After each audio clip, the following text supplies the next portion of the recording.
està el camí de solitud entre els barrancs d'albades tristes, allà on la nit canta els estels, versos robats del teu somriure.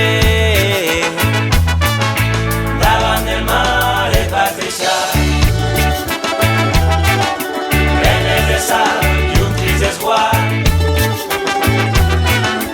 seguint les fases dels horitzons. Vas navegar, perdut perseguint el teu rumb. Vas navegar, perdut.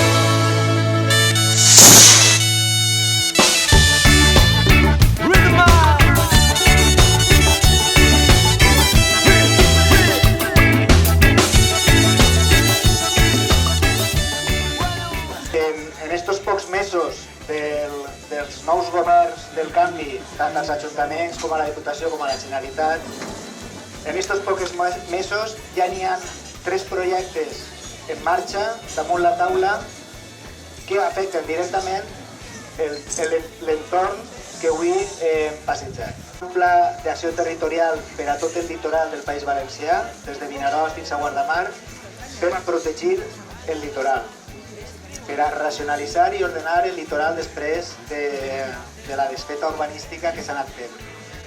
Concretament, n'hi ha 11 punts que són declarats d'interès especial i d'aquests 11 punts n'hi ha un per a l'Horta Nord, que inclou la platja de Meliana i l'entorn de l'ermita dels Peixets. L'anell verd metropolità. Això és una via verda per a ciclistes i vianants en 2 plataformes diferents que envolta tota l'àrea metropolitana de València. Va haver per fi un pla d'acció no només per a la protecció de l'horta, sinó el que és més important, per a potenciar l'ús agrícola en un pla agrari per a l'horta. Ahí teniu la nostra reivindicació històrica de no a la muralla per l'horta. Això és més complicat, però nosaltres no hem de perdre l'opció de que això es pugui canviar i ho anirem reivindicant.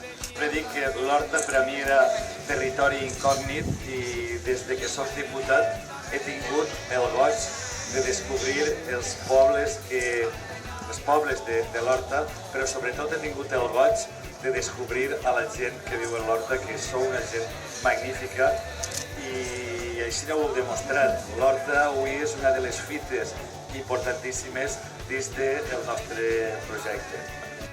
Alguns ens han pogut posar en el tema dels draps i en altres temes, i el nacionalisme és també reivindicar que els valencians tinguin les mateixes oportunitats, tinguin els mateixos serveis i tinguin el mateix finançament que tenen altres pobles de l'Estat. Això per a mi és ser nacionalista, això per a mi és ser valencianista.